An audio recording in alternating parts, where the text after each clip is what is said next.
C'est parti, on va y aller. On va y aller, on est 30, c'est parti. Donc, merci à toutes et à tous d'être présentes et présents aujourd'hui. Je suis ravie de vous accueillir pour un nouveau webinaire. Aujourd'hui, on accueille l'association Mon Bonnet Rose avec Maureen, que vous voyez à l'écran. Donc, le titre du webinaire, c'est Challenge Octobre Rose, 30 minutes pour comprendre, apprendre à dépister et à agir. Donc, on va passer 30 minutes ensemble. On va vous faire découvrir une fantastique association, ses activités, ses enjeux. Et bien évidemment, on va parler du cancer du sein. Donc, pour cet événement, voilà, nous, on se présente. Moi, je suis Pauline Lemolic, je suis responsable des partenariats associatifs chez Dewan. Et je vais laisser Maureen, du coup, se présenter et aussi nous présenter l'association Mon Bonnet Rose.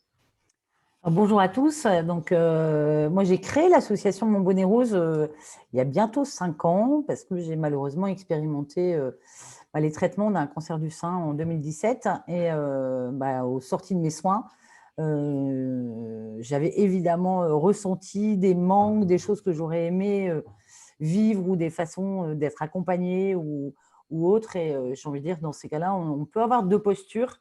C'est soit de râler, ce qui est, on va dire, un peu franco-français, ou alors de s'y coller. Et donc, j'ai souhaité, 2 mois après la fin de mes traitements, de mettre en route et de créer l'association. Donc, elle a bien grandi depuis 5 ans. On aura l'occasion de vous présenter un petit peu ce qu'on met en place. Mais en tout cas, la première vraiment mission que j'ai souhaité mettre en place, c'était avoir la possibilité de donner aux femmes qui ont terminé des soins de chimiothérapie et qui ont éventuellement des bonnets. Donc, c'est des bonnets qu'on met à défaut de porter une perruque, ou on porte une perruque la journée en extérieur et puis à la maison, on va peut-être être plutôt en bonnet.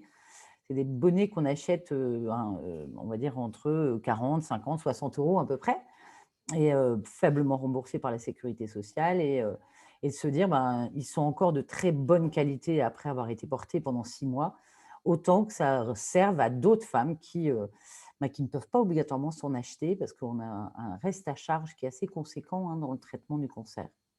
Donc voilà un petit peu le point de démarrage, en tout cas, de mon envie de m'engager et de créer effectivement l'association. Là, sur le slide, vous pouvez voir, c'est une opération qu'on a lancée pour la 4e édition encore cette année.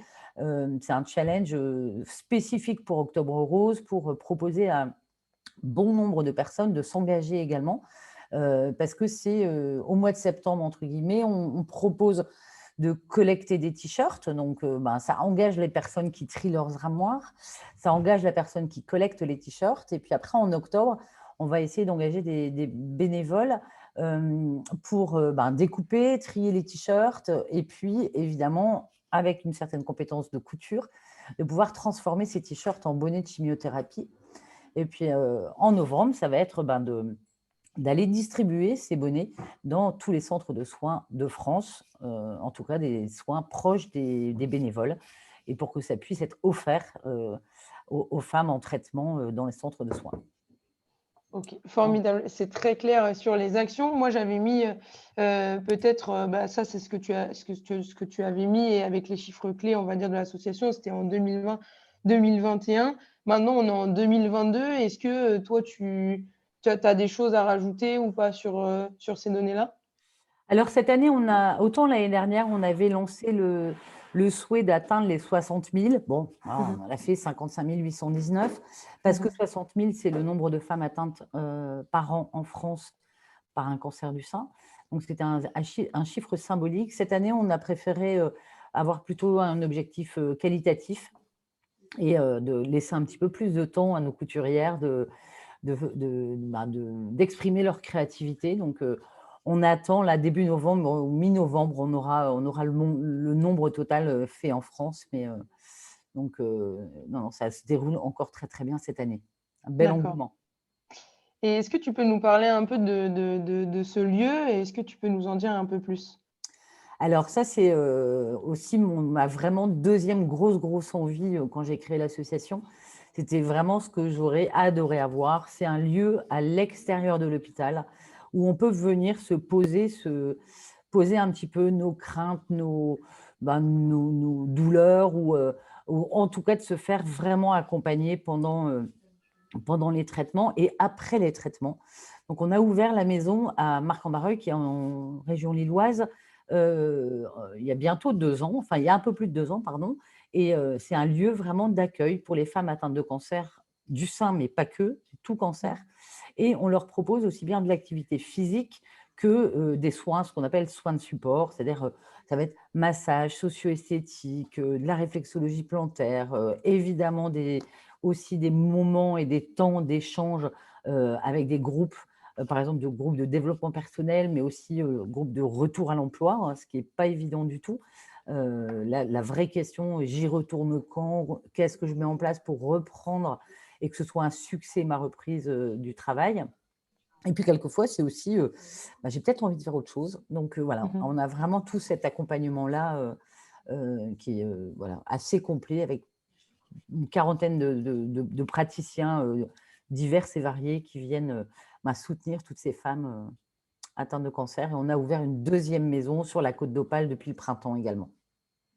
Très bien, c'est très clair et félicitations, vraiment félicitations pour toutes les actions que vous mettez en place dans l'association. C'est absolument formidable de voir que voilà, des personnes développent toutes ces actions. Donc voilà, c'était important pour nous de laisser la parole à Maureen au début pour qu'elle puisse présenter son association et que vous soyez sensibilisés à tout ce qu'elle fait. Et vraiment, les associations déplacent les montagnes. Et juste avant de passer à la petite partie quiz, moi, je veux juste rappeler le rôle de Day One et ce qu'on fait avec les associations. En fait, Day One, c'est une plateforme qui va permettre aux collaborateurs d'entreprise de s'engager grâce au mécénat de compétences. Donc, on permet à des collaborateurs de s'engager sur une ou plusieurs journées dans l'année, voire même une semaine ou même plus qu'une semaine, pour aider des associations sur des missions qui sont complètement diverses. Ça peut être des missions de comptabilité, des missions de communication ou des missions tout public. Et donc, nous, notre vocation, c'est vraiment de permettre à des associations de passer un cap, de les aider et bien évidemment, comme aujourd'hui, de les visibiliser. Et nous, on a un lien très étroit avec les associations qu'on soutient et qui sont sur la plateforme. Et donc, c'est aussi pour ça que je tenais et tout Day One tenait aujourd'hui à mettre en lumière les actions de Montbonnet Rose, au même titre que toutes les actions que mettent en place nos associations du réseau de solidarité Day One. Donc, vraiment, si vous ne connaissez pas le mécénat de compétences, si après cette présentation, le petit quiz, vous avez envie de vous engager, d'aller plus loin, parce que là, vous avez déjà fait un pas, vous vous sensibilisez, donc c'est déjà super, bravo à vous. Si vous voulez aller plus loin et donner de votre temps, que ce soit sur votre temps de travail ou sur votre temps personnel, donc ça, c'est plutôt du bénévolat, n'hésitez pas à nous contacter. Vous pouvez nous contacter sur Facebook, sur Instagram ou même notre mail. Vous pouvez nous contacter et nous indiquer les personnes référentes sur ces sujets-là, notamment les RH dans votre entreprise, pour qu'on puisse développer le mécénat de compétences et que vous puissiez aider notre réseau d'associations. Donc, vous avez vu, c'est marqué challenge sur le visuel. Donc, nous, on a décidé avec Maureen de vous questionner sur le cancer du sein pour déjà faire un état des lieux de vos connaissances. Parce que souvent, en fait, on ne connaît pas assez, on n'est pas assez sensibilisé. Et donc, nous, on va vous poser des questions et après, Maureen vous donnera des clés de réponse et vous donnera aussi des conseils, des bons à savoir, comme on les appelle. C'est parti. Maureen, est-ce que tu es prête? Tout à fait. Alors, petite question numéro 1, ne vous inquiétez pas, je vais lancer le sondage, en fait. Vous allez pouvoir y répondre en live, normalement. Voilà, moi, je vais vous afficher la question numéro 1 et vous allez devoir répondre. Bon, là, en l'occurrence, c'est oui ou non. Là, c'est vrai ou faux, mais c'est la même chose. Hein. Vous le prenez comme ça. Allez, je lance. C'est parti. Normalement, vous devez voir la question s'afficher sur votre écran. Je vous laisse répondre. Pour l'instant, on a 6 réponses. Allez, on essaye d'avoir le maximum de réponses. Le but, c'est vraiment de participer et de se tester. On laisse combien de temps de réponse, Maureen, à chaque fois? Ouais, je pense que c'est quand même assez rapide. Vous n'avez rien à perdre hein, de tenter en tout cas la réponse et et surtout d'y répondre vite, comme ça on aura un bon temps d'échange et de… Exactement. Donc là, voilà. Allez, on se fixe à voilà, 45. Oui, Allez, on met fin au sondage, mais je vois que tout le monde n'a pas voté, hein, donc n'hésitez pas à voter. Donc il y a 11 personnes qui ont voté oui. Donc je vais afficher la réponse juste là. Bon, je vais vous… Maureen, tu peux déjà donner des éléments de réponse? alors oui, effectivement, c'est vrai. C'est vraiment le cancer qui est le plus représenté chez la femme. On a un risque qui augmente avec l'âge, bien sûr, mais on est sur 3 femmes hein, de plus de 50 ans sur 100 vont effectivement avoir un cancer du sein. Donc, c'est quand même assez conséquent. Pardon. Alors, je vais passer à la deuxième question. Aujourd'hui, le cancer du sein concerne près d'une femme sur 9. Donc, je vais lancer la deuxième question. Je vais lancer. Question numéro 2. Normalement, vous devez voir afficher la question. Là, on voit que… Pareil, on va laisser 45 secondes pour que tout le monde puisse répondre. Encore une fois, n'hésitez pas à répondre. Le but, c'est que ce soit vraiment interactif et que tout le monde participe. Il n'y a pas de mauvaise participation, bien évidemment. On est là pour se sensibiliser. On est là surtout pour apprendre auprès de Maureen. Donc, on laisse encore 10 secondes.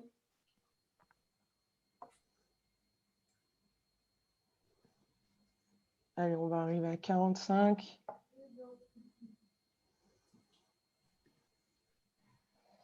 Je vais vous partager les résultats. Donc là, on voit qu'il y a eu un peu plus de vrai que de faux. Donc, je vais vous afficher maintenant la réponse. Eh bien, c'est vrai, effectivement. Donc, une femme près d'une femme sur 9, hein, on entend aussi souvent une femme sur 8, mais on est à peu près entre les deux. Et donc, c'est sur l'entièreté de notre durée de vie. Hein. On parlait tout à l'heure des plus de 50 ans, ou là, effectivement, jusqu'à 65 ans. Mais malheureusement, ça touche également les plus jeunes. Pour info, à la maison hein, qu'on évoquait tout à l'heure, notre plus jeune adhérente a 28 ans. Donc c'est aussi malheureusement un cancer qui touche les plus jeunes, et c'est important de démystifier le côté que ça ne concerne que les plus de 50 ans, ce qui est un petit peu faux, et ça peut nous faire baisser la vigilance justement pour les plus jeunes, ce qui est dommage. Merci beaucoup de le rappeler, Maureen. Alors, troisième question, je vais vous l'afficher. Normalement, vous la voyez affichée juste là. On vous laisse répondre.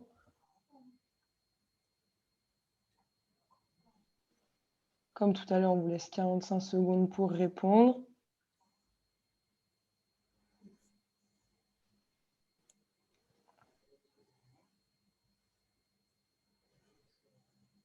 Encore une fois, il ne faut pas avoir peur de participer.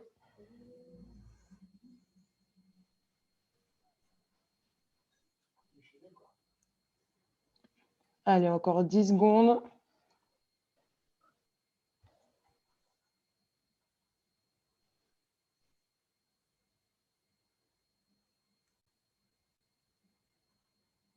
Allez, on va mettre fin au sondage et Maureen, je te laisse répondre. Alors, la majorité a raison. Hein. Effectivement, c'est vrai. Alors, c'est assez rare, hein, mais malheureusement, ils sont également touchés, et il y a une vraie problématique parce que c'est quand même tellement rare chez l'homme que c'est rarement diagnostiqué de façon précoce. Et on sait que dans bon nombre de cancers, et quasiment, enfin, on va dire dans tous les cancers, plus c'est détecté et diagnostiqué de façon très précoce, plus le taux de survie, évidemment, est amélioré. Donc, Donc, c'est aussi quelque chose qu'il faut démystifier, le fait que le cancer du sein ne peut être que féminin. C'est bien également de le savoir. C'est évidemment une autre problématique aussi pour les hommes qui sont malheureusement touchés. C'est comment en parler, parce que c'est tellement rare qu'ils ont encore moins d'espace de discussion et de façon d'échanger là-dessus. Alors, pour la petite histoire, j'étais moi-même, quand j'étais malade, sur un réseau qui s'appelle Mon Réseau Cancer du Sein, et avec évidemment beaucoup de femmes. Et là, un petit peu la règle, on se disait toujours bonjour les roses, et à chaque fois on rajoutait bonjour les roses et Eddy, parce que il n'y avait qu'un seul homme sur notre réseau, mais on voulait à chaque fois le saluer et ne pas l'oublier. Donc, c'était quand même quelque chose d'important.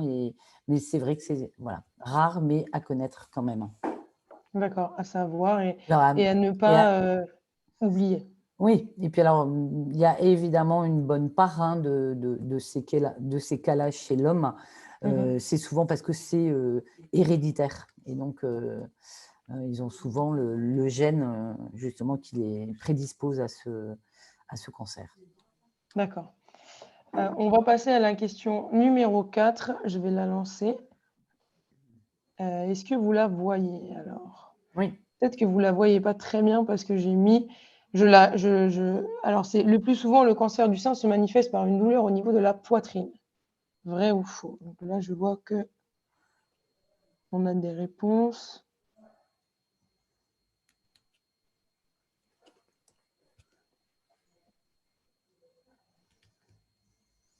On a plus de réponses que les questions d'avant. Je sens que certains et certaines se lancent. C'est tant mieux parce qu'on est là encore une fois pour apprendre, se sensibiliser grâce à Maureen et mon bonnet rose.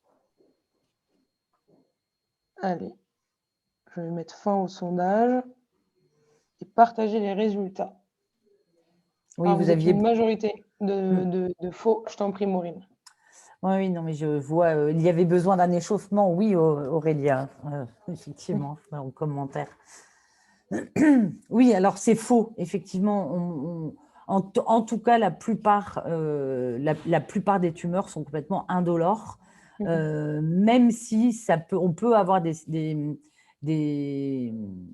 ressenti, mais ce n'est pas obligatoire. Donc, faut pas se dire, comme ça me fait pas mal, c'est rien. Mais, et à défaut, enfin moi, alors là, c'est un peu perso, mais moi, j'avais eu des douleurs et du coup, mon médecin de famille m'a dit bon, on va faire une mammo, mais sachez que normalement, c'est indolore. Bon, tout compte fait, c'était quand même positif.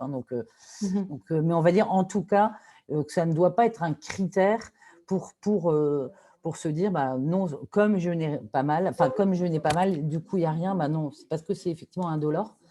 Et évidemment, le moindre doute doit vous amener à consulter, c'est systématique, quoi. Bien sûr. Voilà, c'est vraiment très, très important. En tout cas, les campagnes de dépistage organisées par le ministère de la Santé, par l'ARS, c'est effectivement une mammographie tous les 2 ans. Alors, à savoir que dans certaines régions, il y a une femme sur 2 qui reçoivent un courrier qui effectivement vont se faire dépister. Et ça, c'est aussi important de dire, ce dépistage-là, cette campagne de dépistage, il faut vraiment y participer parce que c'est essentiel pour avoir une bonne surveillance, effectivement, après 50 ans. Avant 50 ans, on en parlera, mais c'est aussi important. Tout à fait. On passe à la question suivante. Le cancer du sein nécessite toujours l'ablation totale du sein. Et je vais mettre la question pour que vous puissiez répondre.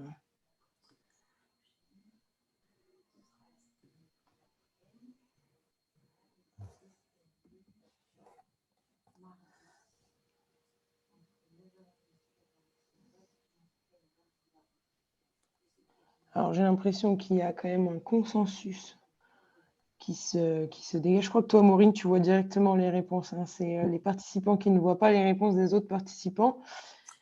Mais moi, je ne vois pas non plus les réponses. Toi, tu vois pas non plus? Je vois que tes questions. Non.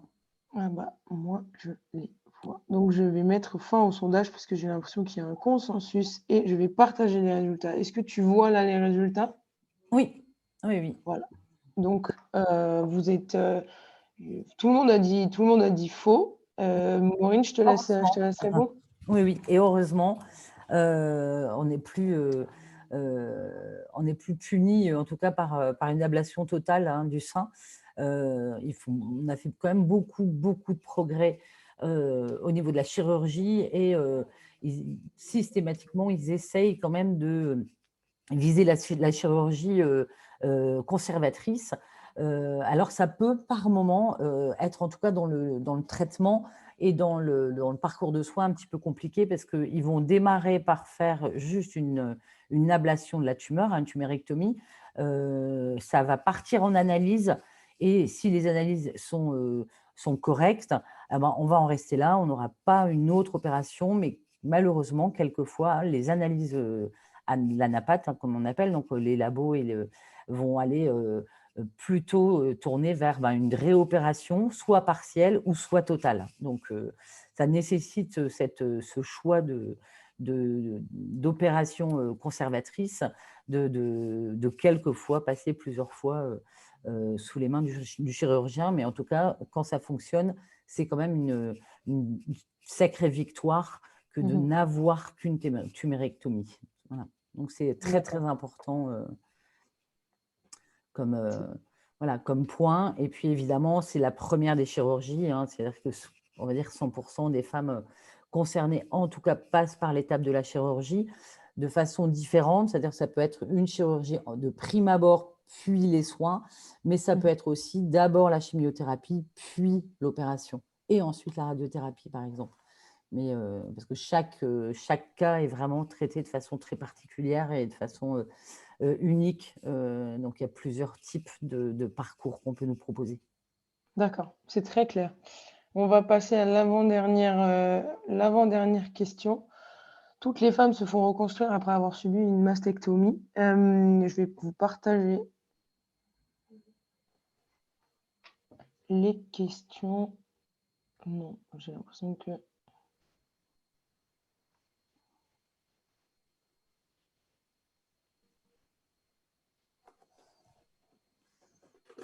Bon, cette fois-ci, je vais laisser 30 secondes.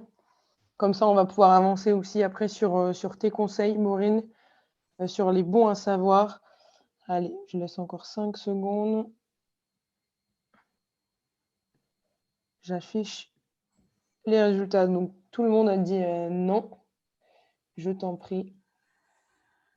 Alors, effectivement, le taux d'ailleurs, c'est une femme sur 3 hein, qui a subi une mastectomie se fera reconstruire. Alors, pour différentes raisons, hein, ça peut être en termes de choix personnels, bien sûr, soit parce que par rapport à l'âge ou autre, elles peuvent sentir simplement le fait qu'elles vont faire avec, voilà, ce côté Amazon.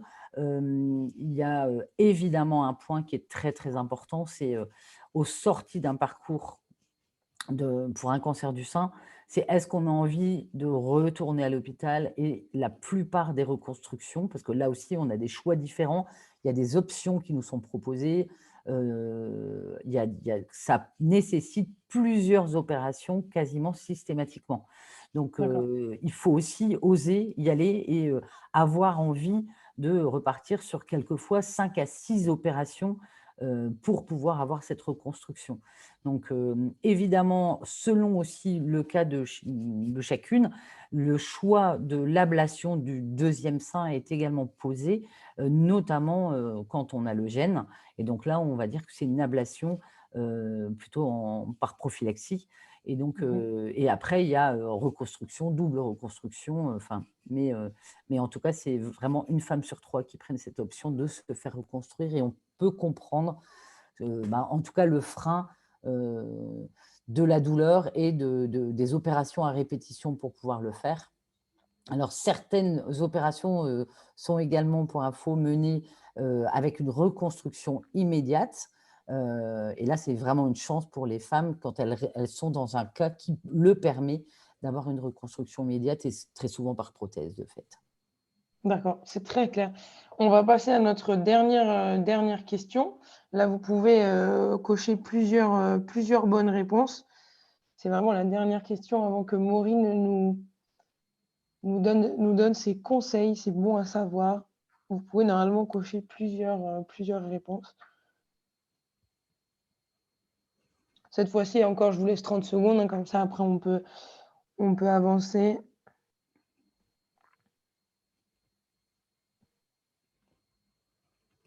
Allez, on va voir 5 secondes. Je vois qu'il y en a qui continuent à répondre. Allez, je partage. Alors, vous êtes une majorité à avoir répondu palpation et radiographie. Maureen, je te laisse répondre. Alors, effectivement, hein, c'est la palpation, en tout cas, qui va donner une première indication. Par contre, le diagnostic ne peut pas être posé sur une simple palpation. Évidemment, c'est la radiographie et ensuite la biopsie qui va donner la nature de la tumeur et en tout cas de ce qu'on a pu ressentir. Radiographie, donc mammographie, souvent suivie d'une échographie pour vraiment compléter. Et c'est au moment de la biopsie que va être donné le résultat, si effectivement la tumeur est cancéreuse ou pas. Ensuite, bien sûr, il y a bien d'autres examens pour compléter qui nous sont proposés, et juste après l'annonce, hein, ce qu'on appelle le bilan d'extension, avec IRM, scanner total du corps, enfin voilà, des choses qui vont vraiment venir compléter le diagnostic global de ce cancer du sein. D'accord, c'est très clair. Et donc, Je vois vos questions, hein. On va faire une petite session de questions-réponses à la fin. Là, on va plutôt passer après ce quiz sur les bons à savoir de Maureen. Donc, je te laisse, je crois qu'il y a 3 bons à savoir oui. aujourd'hui. Mmh Donc, mh. je te laisse nous donner tes conseils. Alors évidemment, on a en tête, ou en tout cas on voit les opérations de dépistage à partir de 50 ans, mais c'est très important et on va dire très jeune, hein. C'est des réflexes de maman on devrait apprendre à nos filles à oser se palper les seins, à connaître nos seins, mais pas que, hein. C'est également tout dessous de bras, toute la clavicule, hein, tout l'espace. Et ce qui doit nous alerter, ça va être effectivement l'apparition d'une boule, par exemple, donc jusque sous les aisselles, hein, la peau également, c'est-à-dire que si, par exemple, vous avez un aspect de peau d'orange ou une rétractation du mamelon, ça doit être aussi quelque chose qui vous alerte, un écoulement pas normal. Et puis, le changement de forme, un sein qui change par rapport à l'autre, ça doit également vous alerter. Et ça, pour savoir s'il y a un changement, il faut connaître sa poitrine quand tout va bien. Et donc ça, c'est vraiment important d'avoir ce réflexe une fois par mois. Alors, à choisir toujours au même moment de votre cycle, donc pas pendant vos règles, mais peut-être juste après, de toujours voilà, et inspecter votre poitrine, la regarder, et puis sous la douche, souvent c'est beaucoup plus facile aussi parce que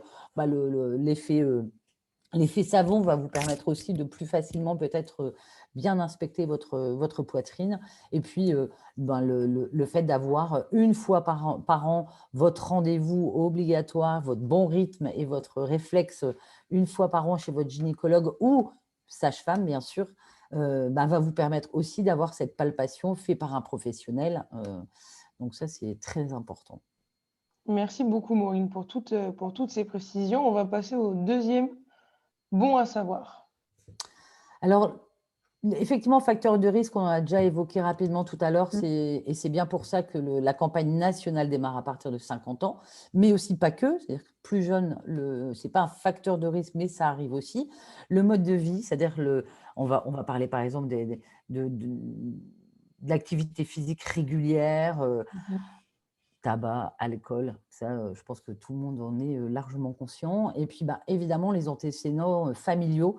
On parlait tout à l'heure du gène. Il y a quelques gènes, ce qu'on appelle BRCA1 ou BRCA2, qui, malheureusement, on peut être atteint d'un cancer du sein par famille. Voilà. Donc, ça, c'est important aussi à connaître, et de bien transmettre à nos médecins nos antécédents familiaux.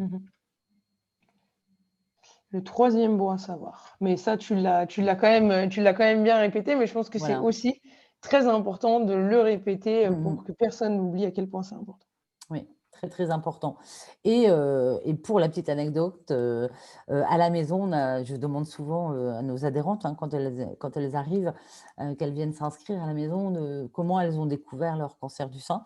Mmh. Il y a quand même certaines adhérentes qui nous disent: «C'est mon mari qui a trouvé que ma poitrine avait changé», donc c'est aussi une question masculine et voilà, donc c'est aussi important, Mmh. voilà, qu'ils aient aussi en tête, de nous le dire s'ils constatent un changement. Complètement, tout le monde est concerné et c'est ce qu'on vous dit, vraiment, depuis le début de ce webinaire et surtout, prenez les mots et les conseils, de Maureen, vraiment c'est très important et c'était aussi vraiment important pour nous de qu'elle vienne, s'exprimer aujourd'hui, qu'elle présente l'association et surtout qu'elle vous offre ses conseils parce que, voilà, c'est un sujet qui est très important et souvent en fait, bah, il y a beaucoup de choses qui se disent, mais là vous avez les conseils de quelqu'un qui a l'habitude d'être au contact de personnes qui sont atteintes de cancer, qui a elle-même vécu, cela. Donc, il faut vraiment prendre ses conseils. Donc, merci pour cette partie quiz, cette partie conseil. Là, maintenant, c'est le moment de poser vos questions si vous en avez. Je suis désolée, je sais déjà qu'on a un peu dépassé les 30 minutes qu'on devait avoir, mais je pense que c'est un sujet tellement important qu'en fait, le temps, c'est pas là tout de suite, le temps, c'est pas très important. J'ai vu qu'il y avait une première question Oui. qui était: j'ai entendu que faire une mammographie avant 50 ans augmentait le risque d'avoir un cancer du sein. Est-ce que c'est vrai? Alors je pense qu'il faut, comme tout examen, médical, hein, faut pas en abuser. En règle générale, si vous n'avez pas de facteur de risque, si vous n'avez pas d'antécédents familiaux, il y a logiquement, à moins qu'à la palpation, on s'aperçoive de quelque chose, normalement, il n'y a pas de raison que vous alliez faire une mammographie comme ça, pour rien. Donc, il vaut mieux, quoi qu'il advienne, faire une mammographie, en tout cas quand il y a une suspicion de cancer et que ça puisse être détecté tôt et du coup, que ce soit nettement mieux soigné et que vous ayez un facteur de guérison beaucoup plus fort, que d'avoir cette crainte. On entend beaucoup de choses, hein, on dit aussi qu'il y a plus de cancer du sein parce que les outils de mammographie, les outils de diagnostic sont aussi plus performants. Alors du coup, on en décèle plus. Voilà, il y a beaucoup de choses qui sont dites, mais en tout cas, c'est surtout prendre soin de soi et de veiller, voilà, à avoir ce bon suivi et, et voilà, d'être bien surveillé en tout cas. C'est très clair. On a beaucoup de questions. Alors, la reconstitution du sein est prise en charge par la Sécu? Oui, tout à fait. Alors après, tout dépend aussi si vous allez consulter un grand ponte qui est en clinique privée. Malheureusement, vous avez plutôt intérêt d'avoir une bonne mutuelle. Mais en tout cas, oui, oui, cette prise, la reconstruction est complètement prise dans le cadre de l'ALD, hein, de l'affection longue durée. Donc oui, oui, c'est tout à fait pris en compte. La D'accord, taille de la poitrine ouais. n'influence pas, hein, on nous pose la question, la taille de la poitrine Mmh. influence-t-elle sur l'apparition? Non, pas du tout. On a malheureusement des femmes avec à petite poitrine qui, quoi qu'il advienne, peuvent déclencher également un cancer du sein. Alors, c'est après les règles qu'il faut faire la palpation chaque mois. C'est toujours au même moment. Si vous souhaitez le faire juste avant vos règles, mais idéalement, il faut toujours le faire au même moment de votre cycle, en tout cas, pour que c'est les variations naturelles, hein, de votre poitrine ne vous alertent pas. Si vous le faites tous les 15 jours, vous allez voilà, être dans votre cycle à un moment différent et votre poitrine sera sans doute différente. Donc, il faut toujours essayer de caler au même moment. C'est très clair. Oui, plus on est pris en charge tôt, en tout cas, plus le cancer est détecté tôt, oui, plus on a de chances de guérir. C'est un grand, grand facteur de guérison, hein, de taux de guérison. C'est le fait d'être découvert tôt et notamment pour ne pas être en stade 4. Stade 4, c'est quand le cancer a déjà commencé à se propager. Les cellules cancéreuses peuvent partir dans notre circulation lymphatique Mmh. et là, on parle d'un cancer du sein métastasé. Et donc là, oui, c'est autre chose, hein. D'accord. On a l'allaitement maternel peut-il limiter le risque? Il semblerait, il semblerait, mais moi j'étais une fan, j'ai, voilà, allaité mes 3 enfants et j'ai quand bien même, eu un cancer du sein. Donc c'est ça limiterait en tout cas mais ça n'exclut pas. D'accord. On a une dernière question. Ma mère est en rémission de cancer du sein, j'ai 40 ans. Est-il judicieux de commencer les examens autres que palpation dès maintenant? Alors oui, bien sûr, il faut, heu, normalement c'est 40 ans, hein. Quand le facteur de risque est plus grand, là, c'est effectivement votre gynécologue, à partir de 40 ans, va vous proposer une mammographie toutes les 2 ans. Il ne va pas attendre le dépistage organisé au niveau national, à partir de vos 50 ans. Mmh. Donc oui, il vaut mieux, effectivement, le faire à partir de 40 ans. Palpation et mammographie sont les uniques façons de détecter le cancer du sein. Ce sont les premières. Effectivement, ce sont les premières. En tout cas, après, on peut le détecter différemment. On peut, si vous faites un examen pour une autre raison, oui, si vous faites un scanner, ils peuvent découvrir quelque chose aussi. Mais en tout cas, le protocole de diagnostic va passer par ça. Très bien, c'est très clair. On a eu beaucoup de questions et on a déjà, dépassé, un peu le temps, même beaucoup, le temps de cette intervention. Juste, je voulais vous dire, que, nous, on organise ce type de webinaire, tous les mois, avec une association, qui fait partie de notre réseau de solidarité. Encore une fois, parce que nous, on a envie de les mettre en avant et qu'on sait à quel point elles se donnent tous les jours. Moi-même, je suis présidente d'une association, donc je connais leur réalité et vraiment, on les félicite et on les accompagne, donc on veut les mettre en lumière. Donc si vous voulez les retrouver sur des sujets différents, chaque mois, vous pouvez, nous rejoindre sur nos webinaires. Je vais laisser, Maureen, je pense vous présenter un peu la manière dont vous pouvez aller plus loin, même si elle l'a déjà, évoqué, au début de ce webinaire. Mais c'est important de vous le rappeler parce que encore une fois, c'est le premier stade. Là, vous êtes au stade de sensibilisation et c'est déjà super d'avoir fait, ce pas. Mais voilà, Maureen peut vous expliquer comment aller plus loin. Alors, bah, évidemment, en mécénat de compétences, on a toujours besoin, hein, d'aide dans les associations. Donc là, en tout cas sur la plateforme, on avait partagé le challenge couture, hein, qu'on a évoqué tout à Mmh. l'heure.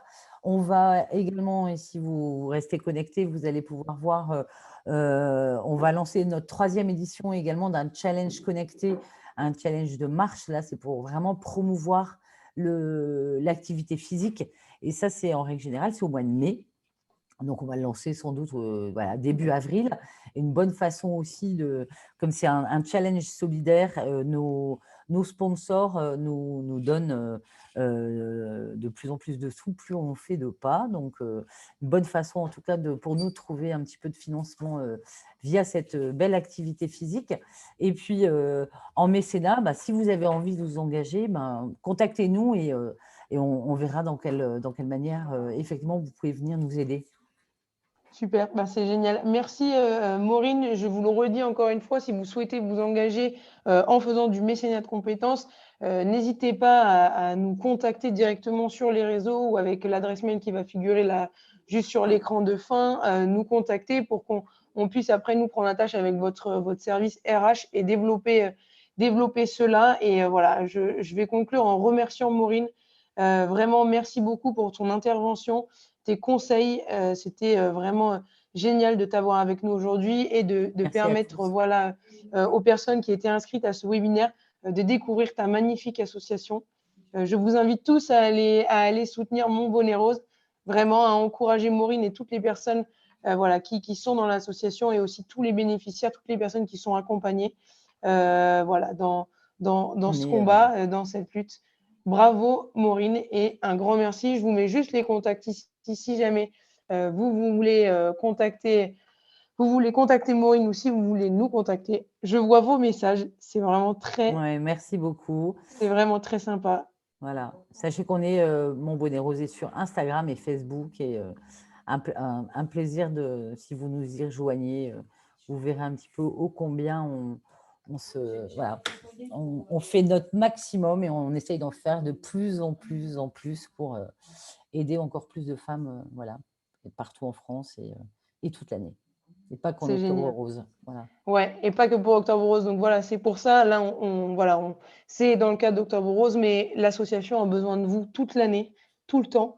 Donc voilà, n'hésitez pas à les soutenir comme vous le souhaitez, mais sachez qu'un petit peu de temps peut déjà changer beaucoup de choses dans la vie d'une association. Une petite action que vous pensez vraiment simple et petite peut vraiment changer la vie d'une association et lui permettre d'avancer, de se structurer, de se développer.